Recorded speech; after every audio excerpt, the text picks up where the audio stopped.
Hi guys, welcome back to my channel. In this video, I'm gonna be having a doctor on board who's gonna be answering all the questions that you all asked me on Instagram about COVID. So keep watching. Today I have with me Dr. Manish Motwani, who's a pediatric surgeon. Would you like to give a brief about yourself?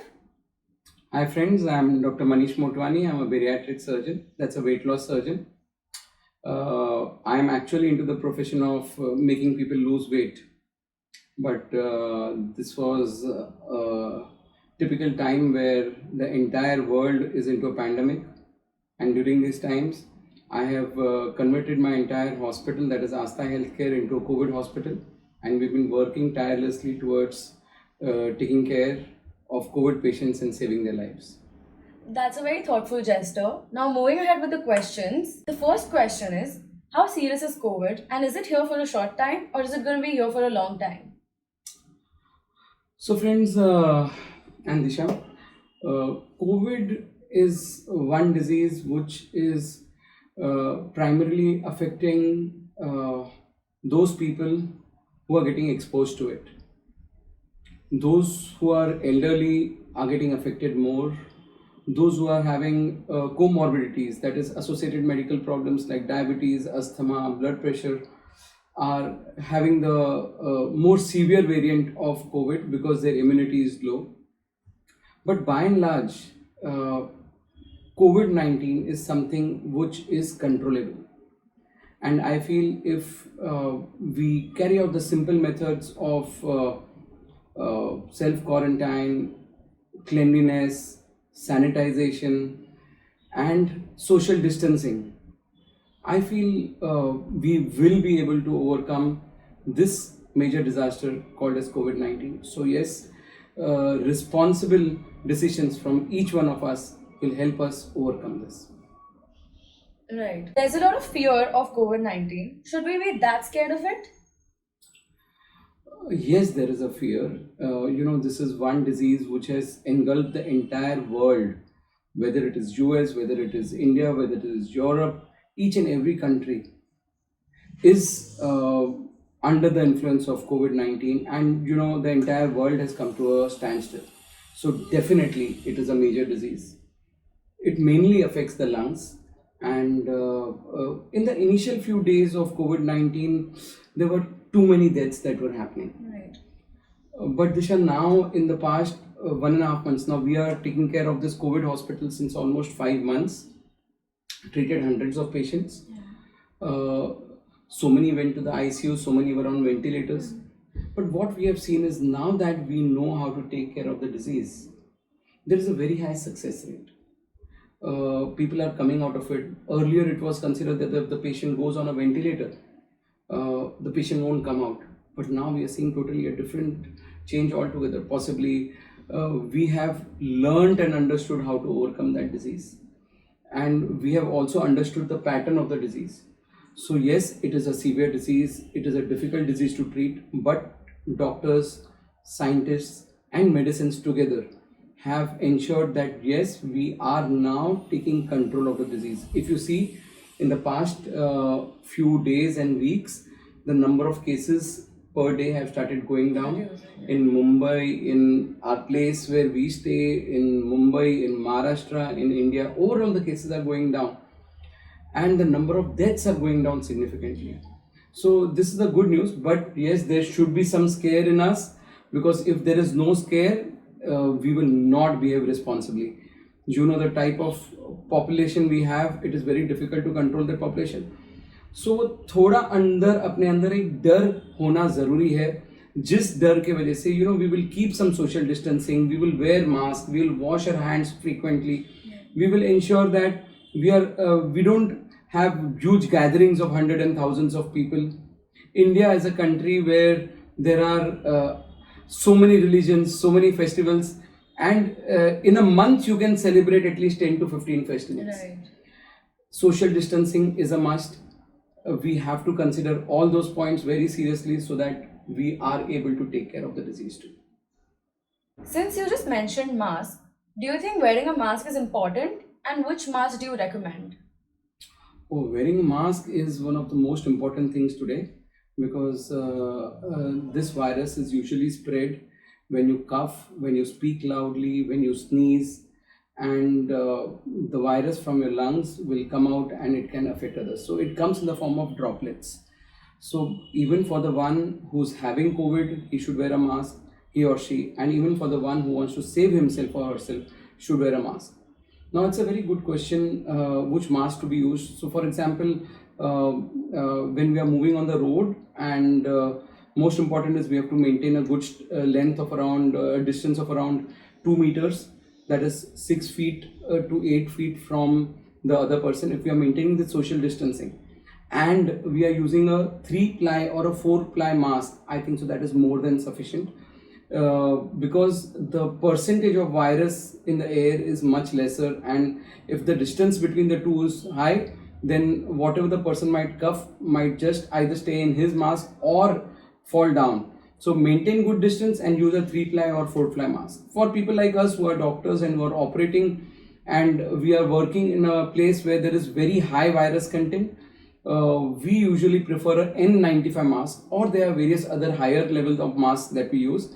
But N95 for doctors and healthcare workers, and 3-ply or 4-ply mask for Aam Aadmi, that is the common man. So, talking about sanitizer, do you think using soaps are better or sanitizer? And if we're using sanitizer, then which is the ideal form of sanitizer? So that's a very pertinent question. See, ideal thing that you have to understand is keeping yourself clean is most important. How does this virus spread? Is it directly that it spreads through the air? No.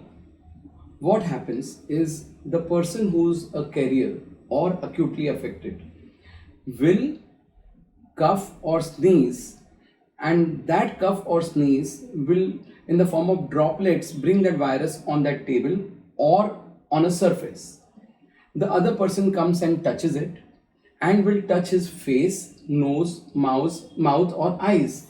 In these situations, the spread happens in this manner. So what we have to do is, first we have to avoid touching spaces or places which we are visiting occasionally. Don't touch tables where you're going out. Keep some distance. At your places, keep washing and wiping the tables regularly.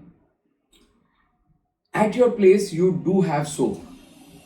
You should make it a habit that you wash your hands every 2 to 3 hours. It is a good practice anyways. Don't keep touching your face and eyes and nose regularly with hands. You have to ensure that too. When you go out, when you move outside, it is not possible for you to have a soap, water every place where you go. So it is always very handy to have that sanitizer either in the form of a gel or liquid in your pocket or in your purse. Any and every form of a sanitizer is fine till the time the sanitizer is alcohol based. Alcohol based sanitizers are ideal, and minimum requirement should be 60% alcohol, and if it has got 60% alcohol, it's very good and a precise sanitizer that is to be used. So yes, washing your hands with soap is very important, and using sanitizer when you're going out is also very important. Since you mentioned about comorbidities, you said that those people have lesser immunity, so they have high risk of getting COVID. Now, do you think there is any way or there is any specific practices or any medicines that we should add in our daily routine to increase our immunity?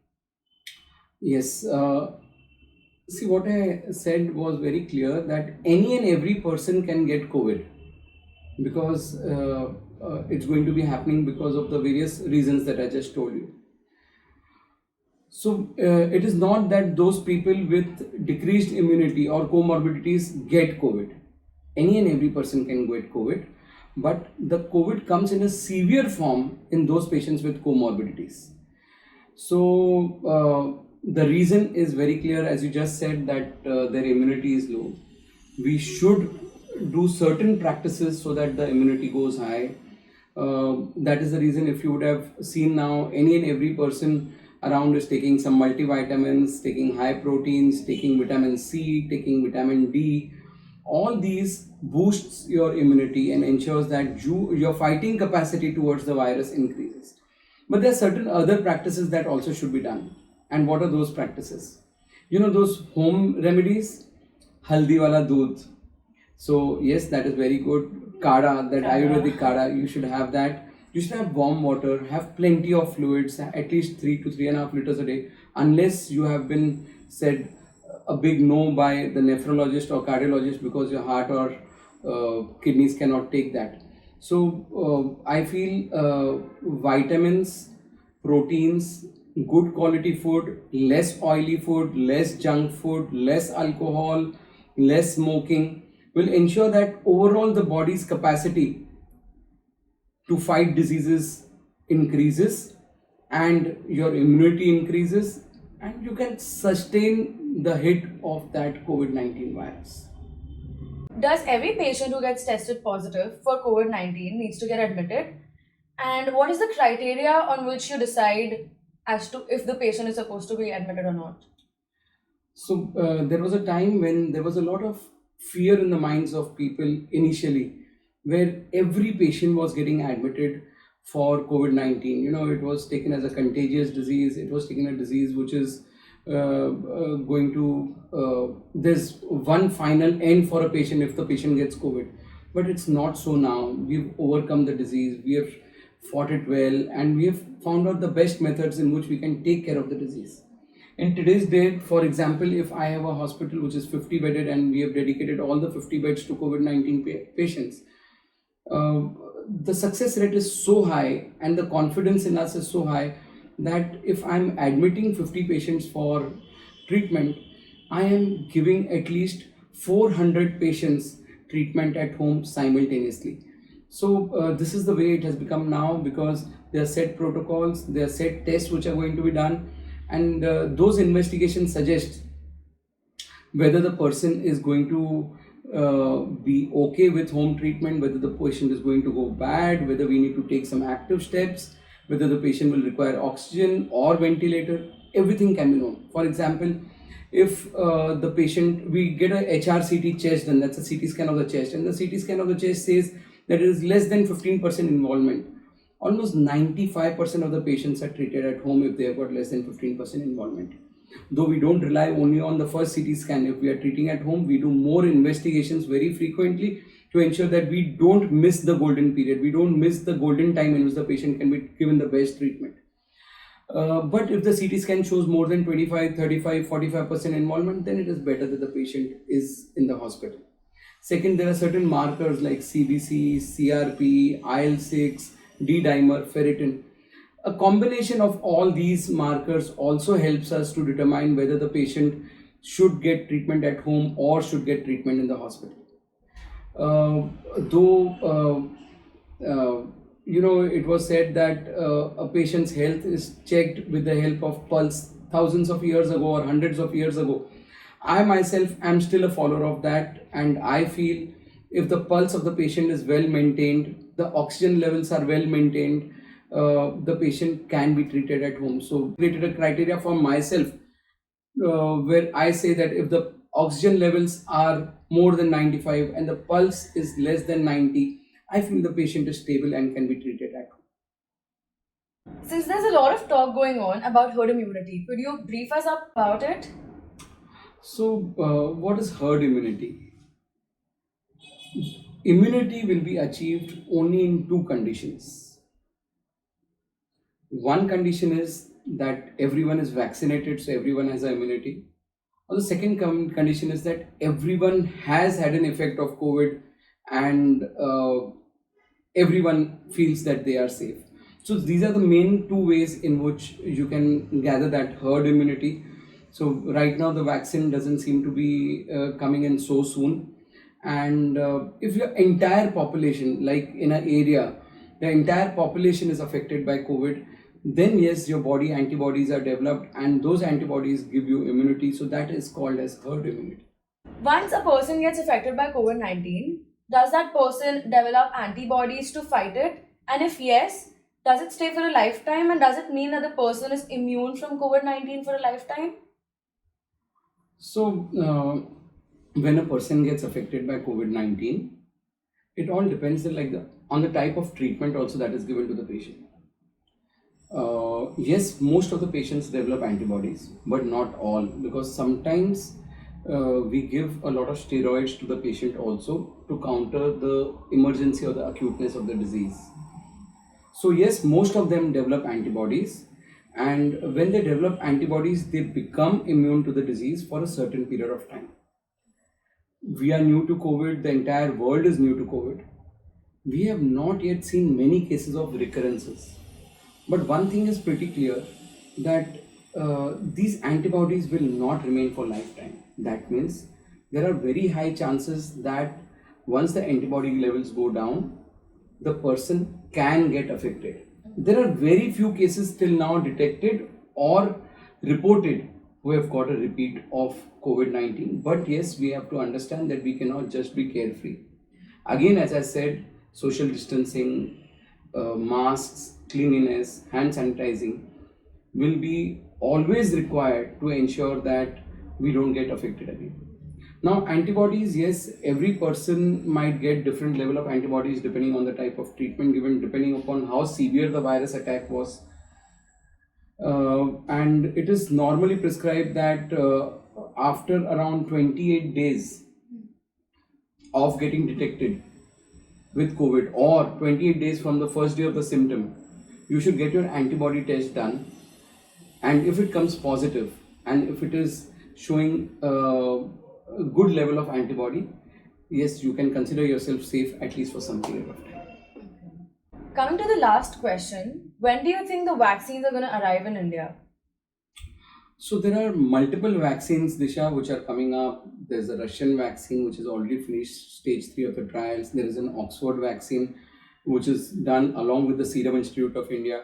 So we are expecting multiple vaccines which are going to be coming in, but I don't see these vaccines coming up before the first quarter of 2021.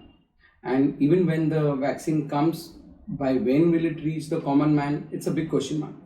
But India is a great country, and we have the expertise of ensuring that every child of the country had received polio vaccine. So our network is very strong, and I'm sure all the necessary steps will be taken by the government to ensure that vaccine reaches to each and every person of the country. Now, whether it is going to be a free vaccine or a paid vaccine, and how every state government or central government is going to do it, they are very intelligent and very resourceful people. They know the best ways to do it. But yes, we are expecting vaccines somewhere around first quarter or second quarter of 2021. Thank you so much for your elaborate deliberation on COVID-19. Would you like to give any final words? So friends, I would definitely like to give one final word, and that is COVID is here to stay with us for some longer time. And if we want to be safe from COVID, we have to follow the simple measures of social distancing. If you understand, in this short talk of 20 minutes, I'm speaking about social distancing, masks, sanitizers for the 5th time. That means this carries so much value. Please don't organize gatherings. Consider 2020 was not a part of celebrations in the year. Please ensure that social distancing is maintained. Please ensure that you take care of each and every member of your family in such a manner that you don't allow COVID-19 to spread in the manner what we have seen soon. With all your support and the support of the COVID warriors, we are sure that we are going to overcome COVID-19 and be safe from it. I would like to thank you and your whole team once again for all the work that you all have been doing, for saving so many lives, hundreds and thousands of lives. And I would personally like to salute each and every COVID warrior who's been risking their own lives for saving others. Thank you so much. Thank you, Rishi. That's it for this video, guys. I hope you all found this video informative. If you all like this video, then don't forget to like, comment and subscribe, and share this video with your friends and family. And stay safe. Bye.